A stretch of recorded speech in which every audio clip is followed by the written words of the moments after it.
नमस्ते स्टूडेंट्स, एक बार फिर से सैनिक स्कूल की ऑनलाइन क्लासेज में आपका हार्दिक अभिनंदन है। लास्ट वीडियो में हमने उत्सर्जन क्या है, N2 अपशिष्ट के आधार पर उत्सर्जित पदार्थ कितने प्रकार के होते हैं इसके बारे में अध्ययन लिया है। आज का अपना टॉपिक है वृक्क की संरचना।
देखिए, वृक्क की हम बात करें या गुर्दे की हम बात करें तो उसकी संरचना में ऊपर जो आवरण पाया जाता है वो तो कहलाता है वृक्कावरण।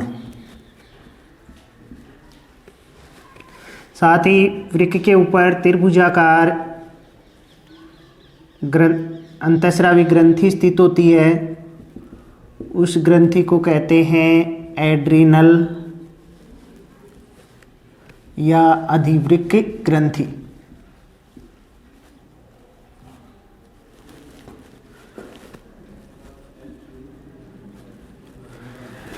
वृक्क है, उसको संरचना की दृष्टि से या वृक्क को दो भागों में विभक्त किया जा सकता है। एक बाहरी भाग है वो कहलाता है कॉर्टेक्स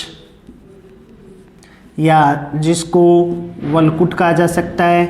आंतरिक भाग है, आंतरिक भाग मेडुला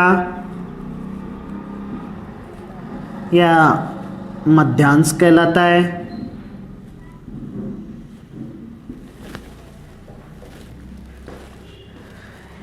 वृक्क की आंतरिक संरचना के अंतर्गत कीपाकार संरचना पाई जाती है जिनको वृक्कीय श्रोणी कहा जाता है।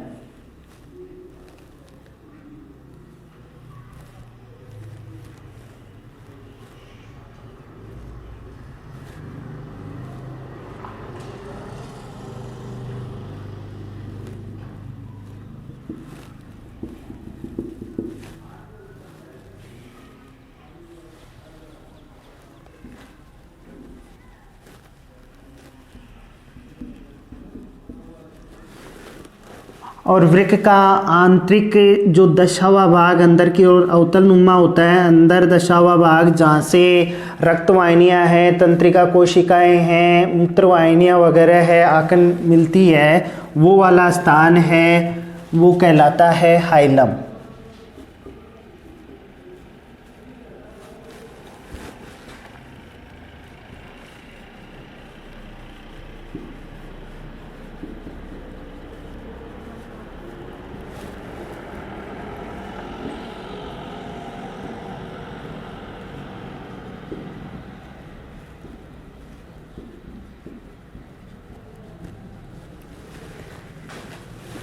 यानी हमें मानव वृक्क या गुर्दे की हम बात करें तो देखिए, मानव वृक्क या गुर्दे हैं, संख्या में एक जोड़ी होते हैं, सेम के बीज की आकृति के होते हैं और इनका रंग है गहरा भूरा है या गहरा लाल होता है। ये लगभग जो नाइट्रोजनी अपशिष्ट होते हैं उन नाइट्रोजनी अपशिष्टों का 75 से 80% भाग है उस तरल का शोधन करते हैं या अपशिष्टों का निपटारा करते हैं। तो वृक्क है महत्वपूर्ण N2 उत्सर्जी पदार्थ होते हैं, यानी कि यूरिया का उत्सर्जन करने वाले होते हैं। वृक्क में हम देखें तो वृक्क की संरचना को देखा जाए तो दो भागों में विभक्त किया जा सकता है। बाहरी भाग है कॉर्टेक्स और आंतरिक भाग है मेडुला या मध्यांश कहलाता है। इसका अंदर दशा हुआ भाग, वृक्क का अंदर दशा हुआ भाग जहाँ से तंत्रिका कोशिकाएं रक्तवाहिनियाँ वगैरह आकर निकलती है या इसमें मिलती है, वो वाला भाग है इसका हाइलम कहलाता है। तो देखिए गुर्दे की हम बात करें तो मुख्य उत्सर्जी अंग गुर्दा होता है। संख्या में एक जोड़ी,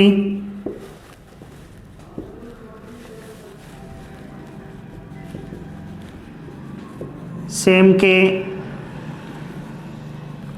बीज की आकृति के,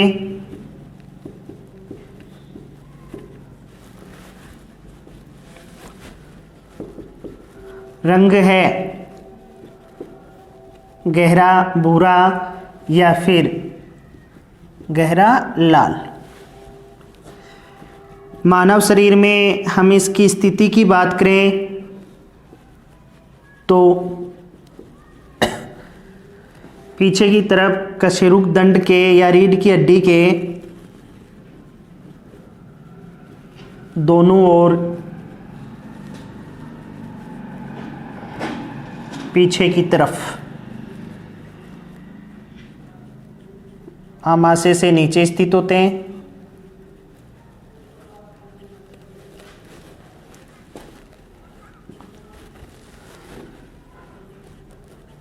वृक्क का अंदर दशा अवतल नुमा भाग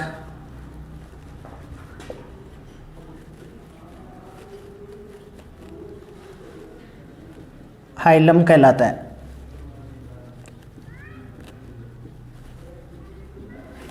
यानी कि ये वाला अंदर दशा हुआ भाग है, ये वाला भाग है वो क्या कहलाता है? हाइलम कहलाता है। जहाँ से धमनी, शिराएं हैं, रक्तवाहिनियाँ, मूत्रवाहिनी है, तंत्रिका कोशिकाएं हैं, इसके अंदर प्रवेश करती हैं, तो हाइलम कहलाता है। इसके मध्यांश में या मेडुला में कीपनुमा जो भाग होता है, ये कीपनुमा भाग है,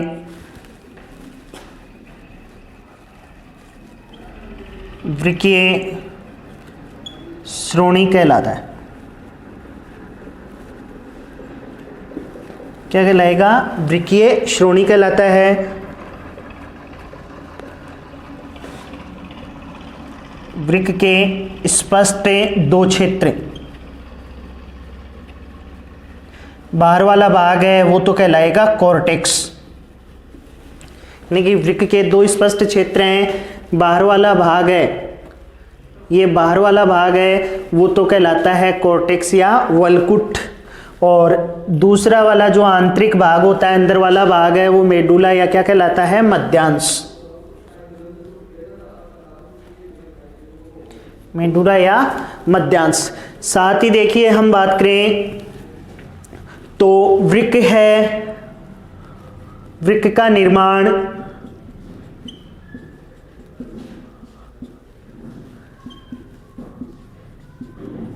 लाखों नलिकाओं द्वारा होता है।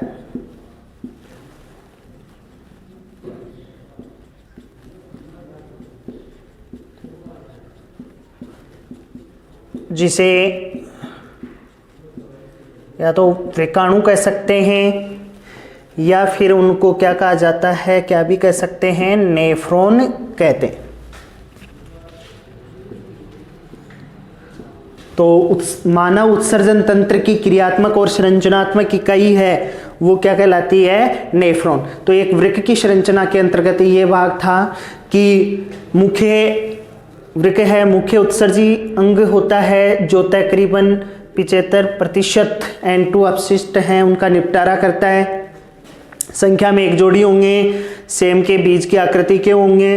रंग की हम इनकी बात करें तो गहरा भूरा या लाल होता है। स्थिति की हम बात करें तो मानव शरीर में ये आमाशय से नीचे कशेरुकदंड के दोनों ओर स्थित होते हैं। वृक्क का अंदर दशा हुआ भाग है वो हाइलम कहलाता है, और वृक्क के अंदर जो कीप नुमा जो भाग होता है वृक्कीय श्रोणी कहलाता है। वृक्क के स्पष्ट दो क्षेत्र कॉर्टेक्स और मेंडुला होते हैं। वृक्क का निर्माण है लाखों छोटी छोटी नलिकाओं के द्वारा होता है जिनको वृक्काणु या नेफ्रॉन कहते हैं। तो ये वृक्क की एक आंतरिक संरचना थी। अब हम बात करते हैं कि नेफ्रॉन है, नेफ्रॉन की संरचना कैसी होती है और किस तरीके से नेफ्रॉन है उनमें मूत्र निर्माण की प्रक्रिया होती है।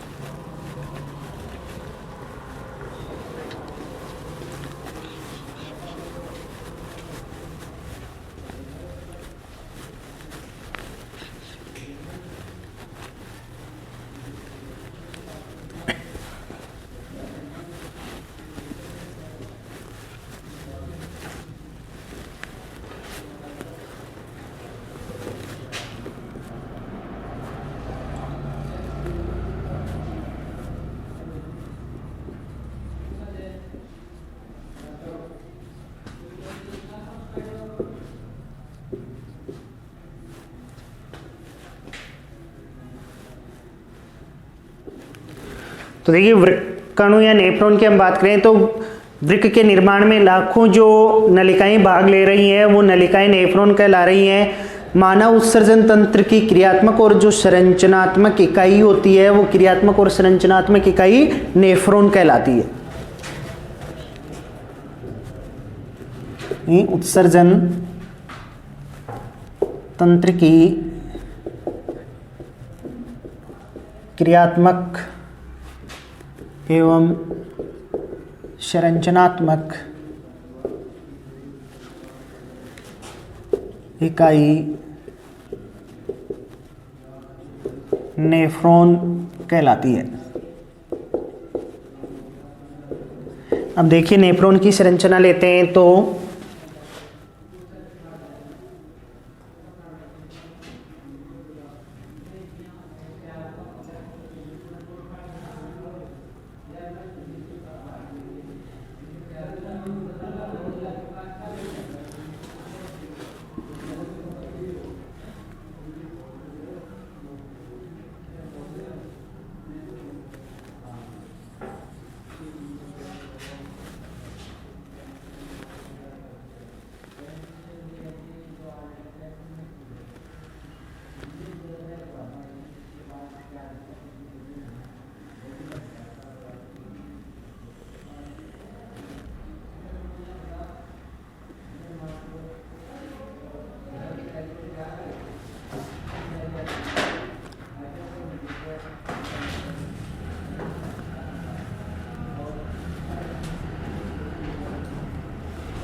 जो पैलेनुमा भाग होता है वो कहलाता है बोमेन संपुट। अंदर केशिकाओं का सघन जाल पाया जाता है जिसको केशिका गुच्छ या ग्लोमेरुलस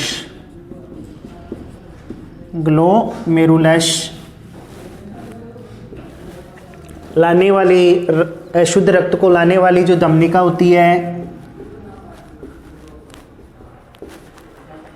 अभिवाही धमनिका, शुद्ध रक्त को ले जाने वाली अपवाही धमनिका,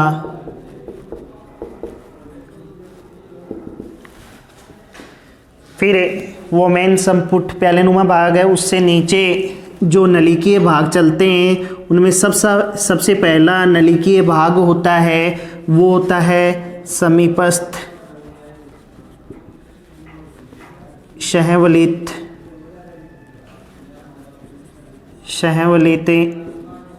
नलिका।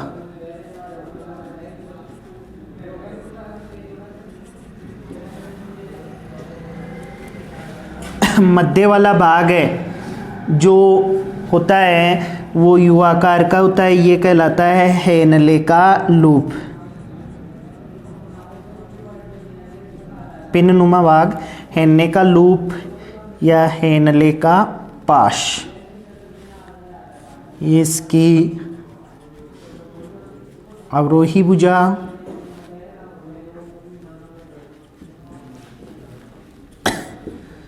ये इसकी आरोही भुजा। ये वाला पार्ट है नेफ्रॉन का दूरस्थ सहवलित नलिका।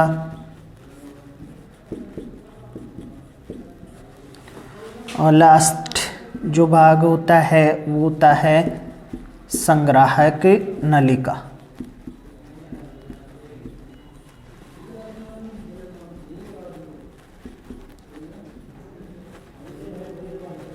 और संग्राहक नलिका है वो मूत्राशय को जाती है।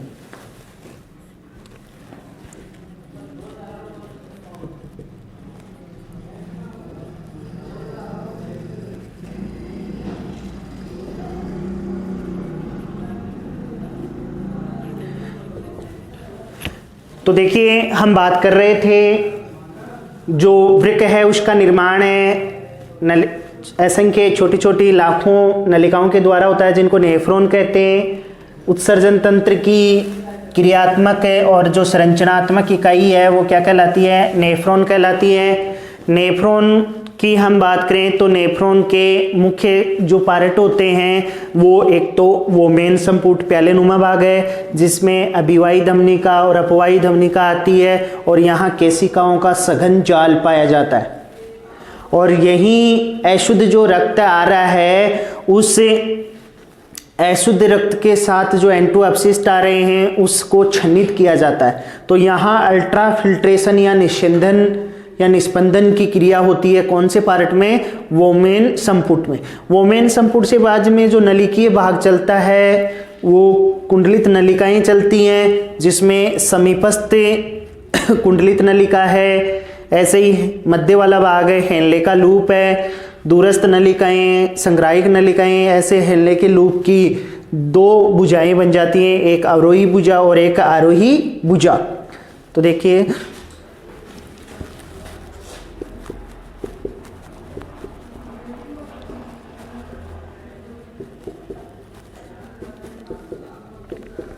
नेफ्रॉन के दो भाग होते हैं, एक वोमेन संपुट और दूसरा कुंडलित नलिकाएं। कुंडलित नलिकाएं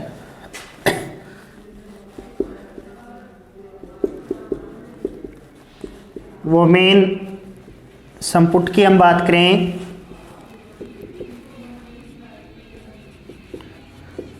तो नेफ्रॉन का प्राथमिक भाग प्यालेनुमा भाग होता है। इसमें अभिवाही धमनिका है, अपवाही धमनिका है,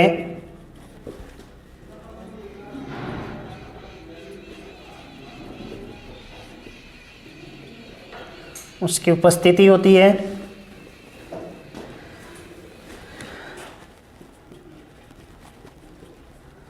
केशिकाओं का सघन यहाँ जाल होता है जिसे केशिका गुच्छ या यूं कहें ग्लोमेरुलस कहते हैं। ये वाला पार्ट है नेफ्रॉन का, वो वाला पार्ट है प्यालानुमा पार्ट, ये वाला ये कहलाता है वो मेन संपुट, जिसमें अभिवाही धमनिका और अपवाही धमनिका है वो आ रही है, साथ में केशिकाओं का यहाँ सघन जाल पाया जाता है। तो ये था वो मेन संपुट। अब शरीर में बनने वाले जो एंटोअपसिस्ट हैं वो अपवाही धमनिका के द्वारा इस वोमेन संपुट पार्ट में लाए जाएंगे और केशिकीय गुच्छ के द्वारा उनको छन्नित किया जाएगा। तो महत्वपूर्ण पदार्थ हैं जैसे एमिनो अम्ल हैं, ग्लूकोज वगैरह है, वो तो शरीर के अंदर ही रख लिए जाते हैं। बाकी वाले यूरिया वगैरह है उन एंटोअपसिस्टों को नलिका के या कुंडलित नलिकाओं के अंदर भेज दिया जाता है। दूसरा जो पार्ट होता है वो होता है कुंडलित नलिकाएं। तो देखिए कुंडलित नलिकाओं के अंतर्गत ले हैं हमें समीपस्थ शैवलित नलिका, शैवलित नलिका जो वोमेन संपुट से जस्ट बाद में आती है वो समीपस्थ क्या कहलाती है, शैवलित नलिका। इसमें भी शरीर में महत्वपूर्ण पदार्थ हैं उनका अवशोषण होता रहता है, यूरिया वगैरह है वो आगे बढ़ते रहते हैं या जो छन्नित है वो आगे बढ़ता रहता है। तो दूसरा वाला पार्ट है वो कहलाता है हेनले का लूप, जो पैरनुमा या यूं कहें पिननुमा संरचना होती है। इसमें भी यहाँ दो भुजा, अवरोही भुजा और आरोही भुजा उपस्थित होती है। तो मूत्र को गाढ़ा करने की प्रक्रिया है स्तनधारी प्राणियों में वो हेनले के लूप के अंतर्गत होती है और यही मूत्र को गाढ़ा करने की जो प्रक्रिया होती है वो प्रक्रिया स्तनधारी प्राणियों में वासा रेक्टा नामक संरचना के द्वारा होती है, जिसको प्रतिधारा या काउंटर मैकेनिज्म कहते हैं। तो हेनले के लूप है उसमें वासा रेक्टा के द्वारा मूत्र को गाढ़ा किया जाता है। फिर हेनले की जो आरोही भुजा है वो थोड़े अधिक व्यास वाली नलिका में खुलती है, जिसको कहते हैं दूरस्थ शैवलित नलिका। दूरस्थ शैवलित नलिका, इस नलिका में छन्नित में से पानी है उसका और पुनः अवशोषण कर लिया जाता है, अर्थात मूत्र को और गाढ़ा बना दिया जाता है ताकि जल की हानि कम से कम हो। और लास्ट वाला पार्ट है वो कहलाता है संग्राहक नलिका।